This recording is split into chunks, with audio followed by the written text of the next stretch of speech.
sisi tuzungididi yakuvamela uzingutyame nenzilange onzambi itombanga enzatyame ukamene asizameze yezelezo undoloke ogakenamo efuru yasikira mutwaku yapelela. Bonsoir, Bana Nzambe, votre humble servante, la prêtresse Gaïa, consacrée par Maître Jean-Pierre Manzolo, dans l'ordre de Melchisedec.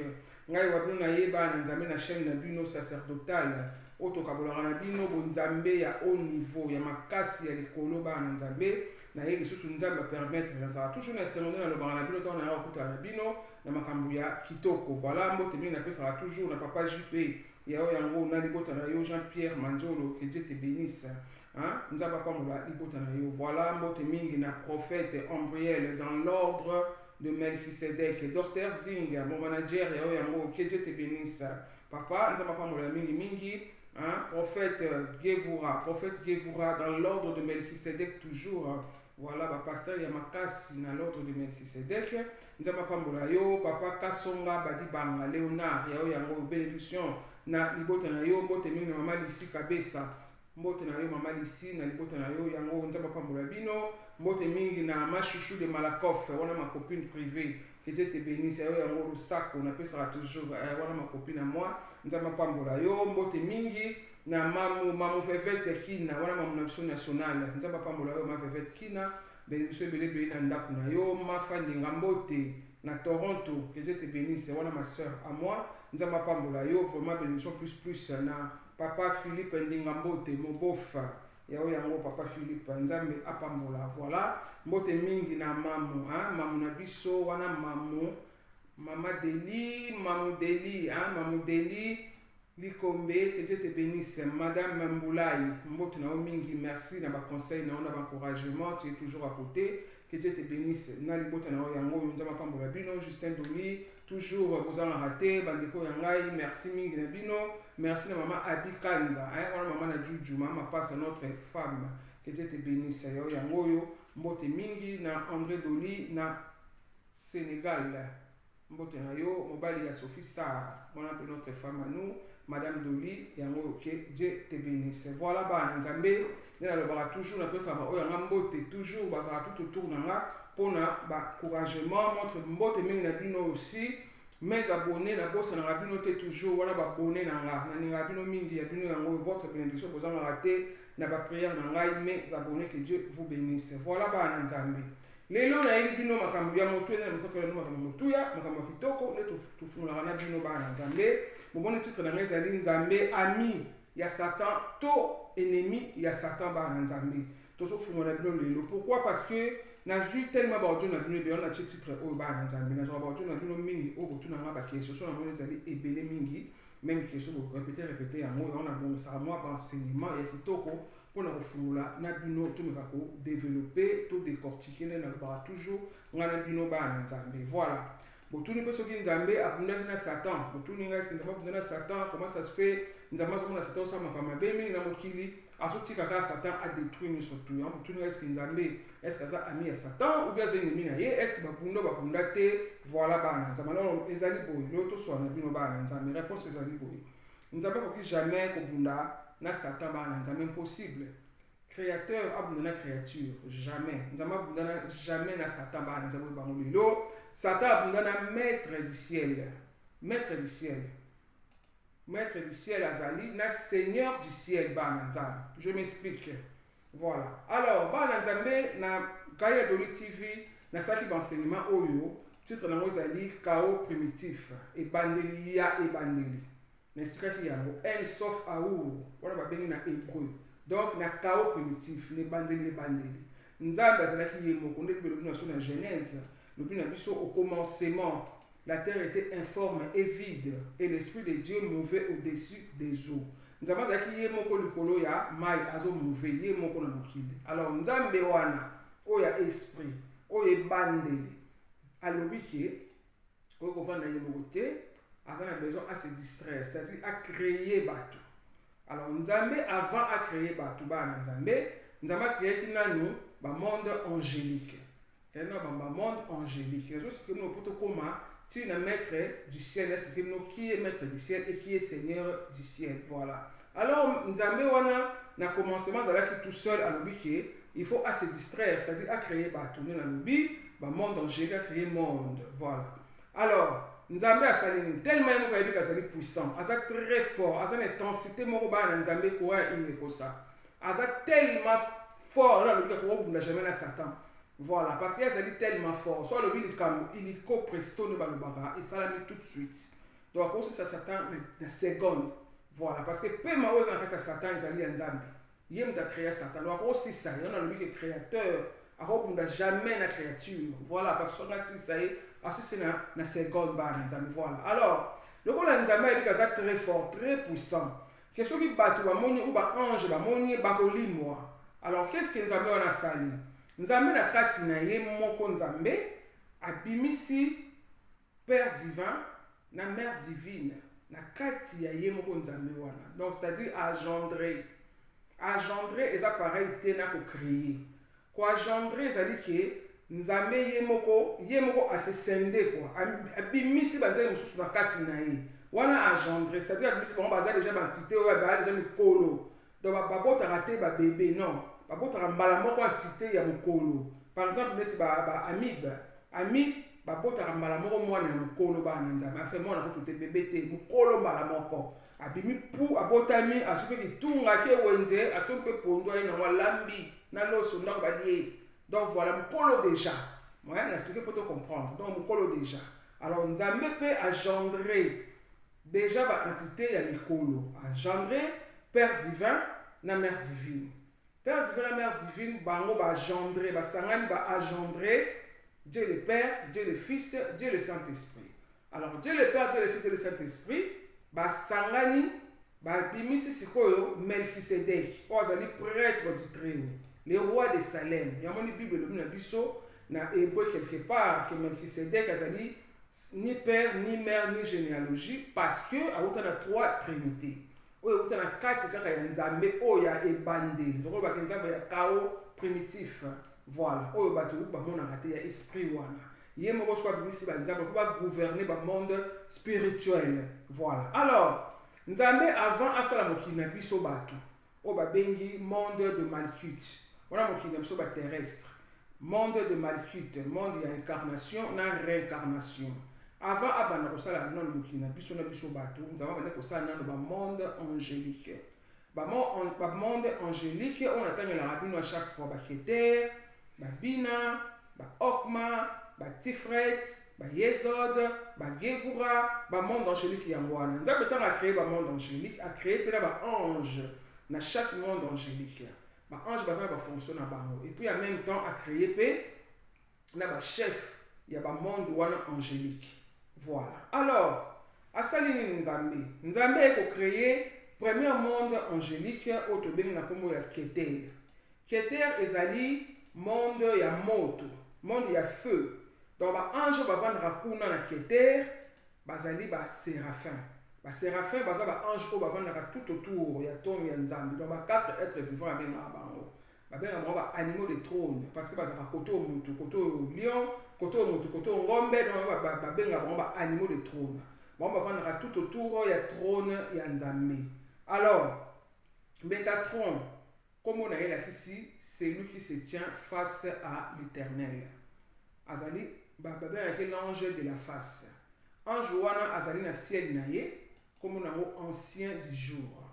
Il y a un droit ya komona nzambe na ba ange à part ba nzambe on a aussi bino nzambe abimisaki Père divin, Mère divine et tout Dieu le Père, Dieu le Fils, Dieu le Saint-Esprit. Il y a une Bible la Bible sur Dieu.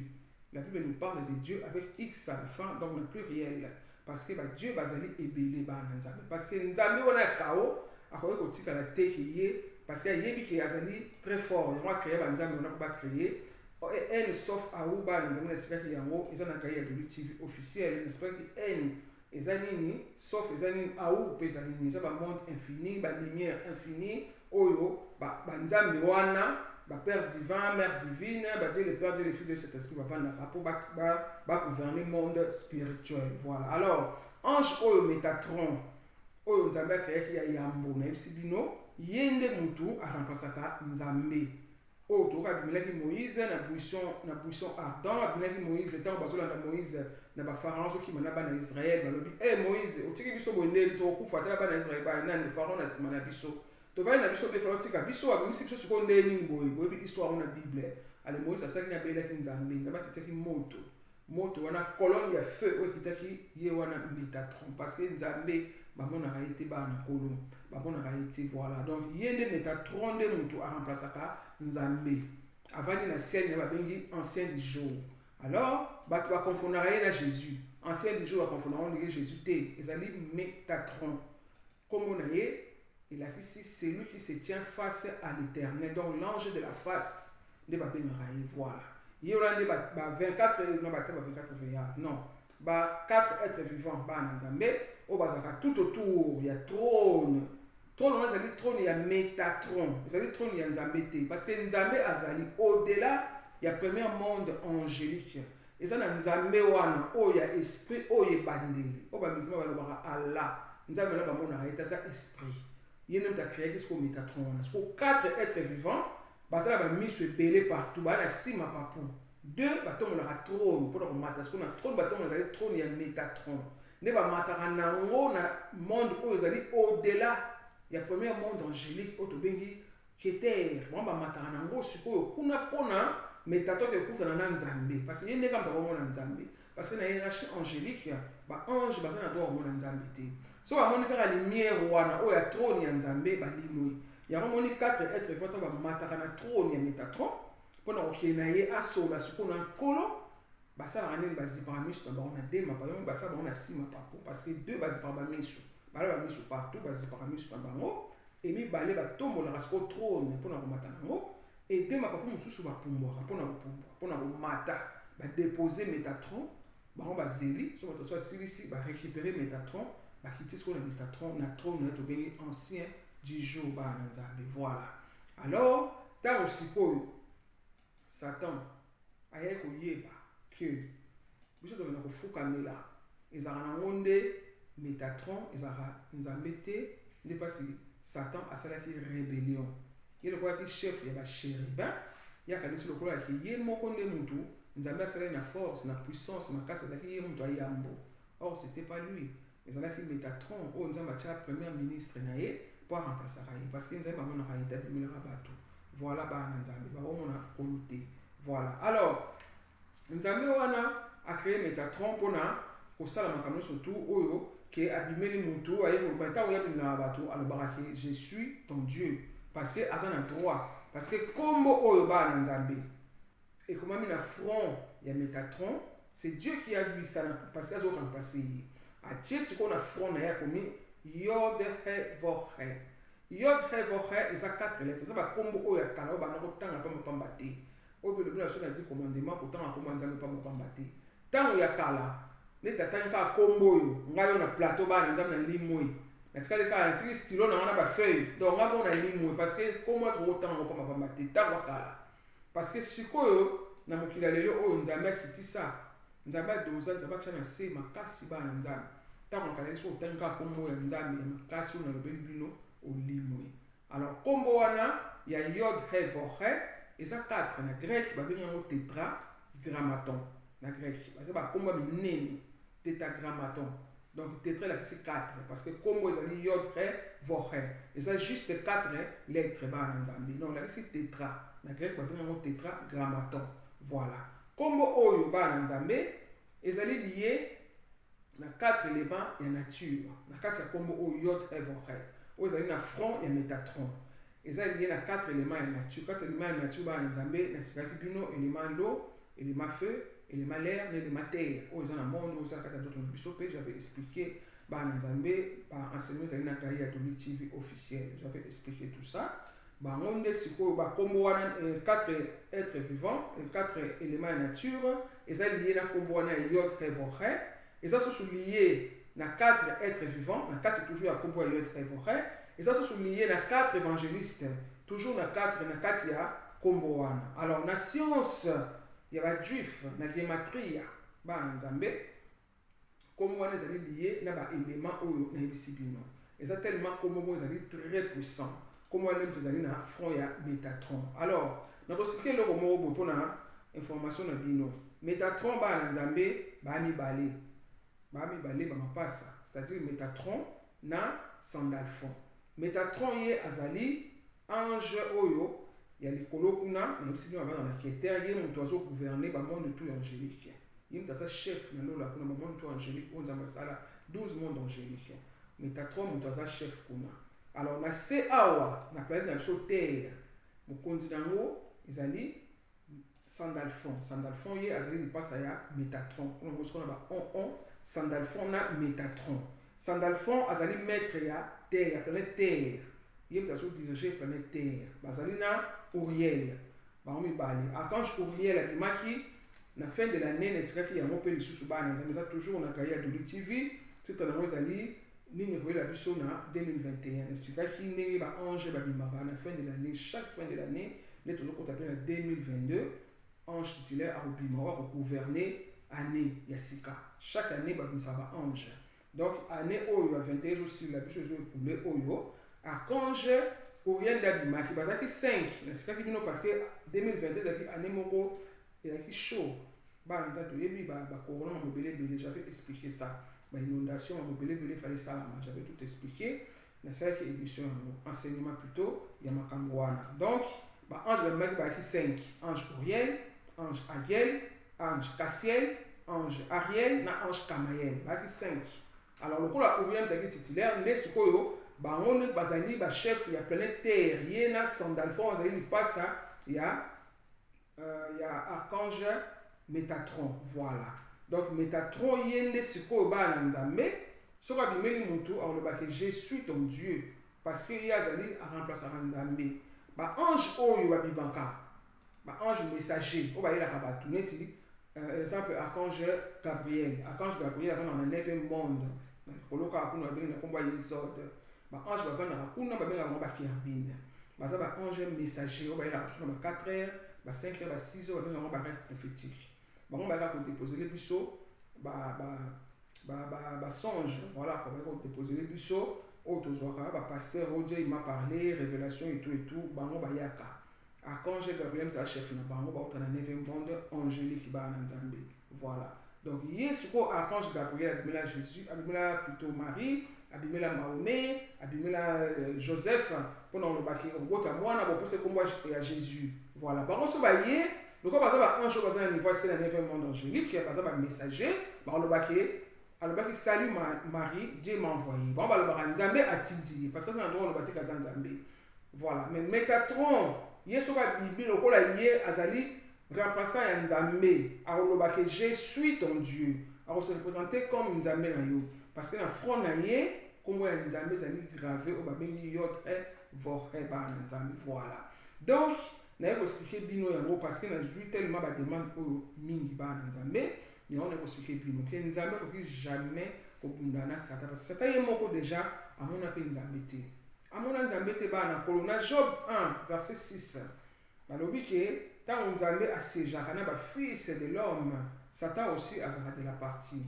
Alors tant ba sejaka, ezali Métatron, yene ta remplacer Nzambe. Donc ba sejaka na Métatron, ba sejaka na Nzambe te bana kolona Nzambe wana oye bandi, oya très fort, oya chaos primitif, oya haine sauf amour. Ba mona ba été bana Nzambe. Donc, comment on a été, ange va comment on a été, encore pire, ange va venir les mots, bon, comme ils sont battus. Moïse va venir comment? Non, comment on a été, parce que ça va être très fort, pourquoi il y a que ça, bananza, so mon limo. Voilà. Donc, Métatron de Moutou, à remplaçara, Nzambe. Voilà, ban, polo, il y a un équipe bino, poto, fungwana bino, moi, ma cam, oh, tout le monde comprendre, yango, parce que ban, Nzambe, besoin comprendre le thé, besoin le baguette Satan, Nzamba, tiki Satan, oui, et puis, il y a un Nzamba, ko ça Satan, parce que le monde, là, ça, on équilibre. Asala comme ça, il faut s'attazala. Pour que tu sembles Nzambe. Pour que tu s'attazala, tu sembles comment? Tu sembles la tête, il faut s'attazala. Pour que tu sembles là. Nzamba, ça va finir bon, na polarité, na plus, na moins. Ça t'a fait ça là-bas, Nzambe. Voilà. Donc, la réponse, na bino, na pesibino, il y a un wana, ba, Nzambe, il y a un monique, ba, Nzambe, au tout le monde, les sous, pour bien, maïke, prêtresse, chaque fois, au baka, Christ na Jésus bazali mutu moko te. Non bana nzambe. Jésus aza Jésus na kotamaki toyebi na sikaki yango tosolaki yango jana bino bana nzambe. Nzambe atinda so 48 prophètes si je ne me trompe pas bakoka makambo yango te apredestinaki Jésus. Jésus ayaki. Jésus asali bapreuve na ye fala asala toyebi yango bakotela basynagogue bajeune 40 jours 40 nuits et tout. Et puis na suka bana nzambe vers na 33 ans na ye ntango azwi sikoyo baptême na ye nde esprit christique oyo biso toza nango na bacorps na biso tona na baesprit christique motutu aza nango oyo kope kosala neti okóma le roi Jésus avec tolanda ye ti tolanda chemin na ye tu peux aussi le faire po koma Christ. Esprit christique nde eketelaki Jésus. Esprit christique nde eketelaki ye. Voilà, mais avant azalaki nango motu bana nzambe. Voilà, lui-même il avait dit que les bandeli, il y a la création, j'étais là. Jésus a parlé de la parole, de la logos, de la verbe. Il a incarné, tant aussi ça m'a camé, parce qu'il y a qui peut nous amour. Voilà, on dit que Christ a un sous, parce que c'est un Jésus. Par après, il a recommandé Christ, tant aussi ça m'a camé, surtout il a recommandé Christ, c'est pas un ensemble. Oh yo, ce qui est arrivé sur une zéla, au fond, on a bino les sous pour développer, au fond, on a bino la divinité de Jésus. Au sola yango, bien ba ensemble. Bon, il va péquer. Pourquoi catholique? Parce que Marie, pourquoi? Parce que Mère divine Azali, Mère divine Azali, Séphira, au esprit n'a pas incarné Marie, pour à sa couper dans Saint-Esprit. Parce que Marie a cher, vous se poser la question, comment Marie a monté comment Bota Nzambe, Christ, ou comment Christ, a Jésus, comment Christ. Voilà, donc, ton solar pour la Marie, pourquoi catholique et ça me la Marie? On va en parler bana nzambe to na ko décortiquer yango toujours na bino bana nzambe. Voilà, donc yango na yeto so na bino lelo bana nzambe puis on va beta c'était le kamoro bana kolo ta botine la ngaba audio na bino boza la patient, je vais toujours répondre parce que na so ba audio et les fautes que na temps na fulu na malembe na mivako ko répondre bino so mo na répondre yo te bana nzambe za la patient, je vais toujours répondre, c'est pas la peine au piper ngai na ba 2 heures na ba 1 heure du matin, ça sert à rien bana nzambe, je vais toujours répondre parce que na so ba audio tellement bilé hein. Faut que nous voilà, on a une parenthèse. Voilà, bah, Nzambe. Alors, donc, il a dit qu'on a bien boyé. Donc, comme il a fin de l'année, bah, Nzambe, 2022, donc, on a bien. Et surtout, bah, on a bon de la mine pour le bino, pour tout côté, on a bien le na 2022, donc, on a bien mutu, donc, on a sous. Et donc, fondation, ma Nzambe toujours avec top. Nzambe, simbi bino, pour na bon de la toujours, pour na bino, mes abonnés, pour tout côté, on a nasika. Voilà. Donc, makambo sika ya lisusu to fungula lisusu na bino parce que na minute au maître Jean-Pierre Manzolo les refonte azo préparer lisusu ndinga kotaka toujours pour na oyeba makambo ya na 2022. Donc to sono su na bino ba na nzambe oyo ezali enseignement na ngai ya suka ya 2021 aussi sango on a eu bino oyo pona fungula bino na répondre à ba question na bino botoni ngatel maningi na moni que vous bien na bino avec na sala mon enseignement au po bo so bien na bino. Voilà, donc je pense que vous avez bien na bino ba na nzambe to kuta na bino na 2022 ngana bino lisusu na bi kenza mabata na bino ba na kolo. Vraiment en tout cas chaîne na bino yango yo bo partager bo s'abonner ba ona ba s'abonner te bo s'abonner bo kuta na kati ya famille oyo et mabondeli ya kai ya Doli TV ba na nzambe. Voilà, ba bo abonner bo s'abonner te bo yebi bino moko ba na nzambe. Makamanza ezali bizarre, eza bizarre fo ozala olamuka bana kolo po comprendre bango po nzambe tanga sala tidaki noé asala masuwa po ke bandela mokila sika nzambe azalaki na bato na ye oyo alingaki bakota na kati ya masuwa wana ayaki na bato na ye c'était pas n'importe qui bayaki bato bayebi eza na so ya nzambe oyo nzambe asimbaki oyo akokota yango moni pourkui nzambe atiaki noé ayaki moto ya masanga soki ameli asubi na bilamba ayebeke bato ebele bakota na bango te beaucoup de personnes bakoya te nani moto basanga na koya te nzambe ayebaki aponaki bato bakolanda mpe moto masanga wana. Voilà, donc ntango nalobi boye nangi naloba nini nalobaki ntango omoni moto na nzambe azoteya boye nde toyaka koteya boye toyaka kopesa baenseignement omoni bozape na yo parce que eza nango matongi te eza nango bapolémiki te eza nango basongisongi te yo olingi nango te yo zape olekisi makambo minene bana na nzambe kitoko baconnaissance olekisi yango ozangi c'est-à-dire nzambe atie oyo loboko te nzambe atie so te likolo na yo mpona oyeba baconnaissance mpo transcender mpo fungwama ozalaka ateka yo wana kaka nzambe azali ayi ozochange nango te napesa yo nini nzambe nanga nde tokangama ezochange te soki ozochange te fo ochange oluka solution mosusu ya bongo tokangama kaka te na nzambe azali rien ne change c'est ça yango nini nzambe asala makambo bizarre omoni kaka ser mwa azoleka na te azoloba makambo ya mystique bobiki te ceci ça wana azali tchor amutu aloge osote olekisi ozape bana kolo orate pena baconnaissance oyo kofungola yo comprendre voilà donc 2002 yango 2022 plutôt tozokota bana nzambe ofungwama très important bofungwama vraiment bomeka kocomprendre quoi tomeka kotika mwa distraction ezala mwa trop surtout na biso bakongolo eleka mwa ebele mingi voilà keye makambo ya nzambe distraction ezoleka trop 2022 tozokota yango mpe il faut soko mpe olamuka obanda soko comprendre makambo mosusu to tomoni ta mosusu paster azoteya boye tosote ye mpo ate alongwa kuna bapaster te bapaster to bapareil te toyebaka bana na nzambe mona eglise oyo ezali plein yo olandi eglise wana kuna bato ebele kuna pena paster na moto potala bato mais église ozalaka na 3 personnes yo boyino yango or nde epasa 3 personnes nde yango wana nde ezalaka na makambo kitoko voilà bana na nzambe ngati tosomi na bino kitoko vraiment nzambe apambola bino bana na nzambe kutana bino mbala nsima neti toujours nzambe apesa biso nzela tokutana na nsima na 2022 ngana bino tokutana susu mes abonnés toujours na bondela mpona bino mpo tokutana vraiment nasenga nzambe afongola bino discernement afongola bino connaissance makambo kitoko lisusu mbala nsima voilà en tout cas mbote na bino bapasteur na ngai toujours bénédiction na bino tobengana na bino mingi me pasteur baprophète na ngai baapôtre nde tosoka na bino toujours boyebi bana na nzambe bato na nkolo merci beaucoup na baconseil na bino merci mingi vraiment nzambe apambola bino kutana na bino mbala nsima bénédiction na bino yango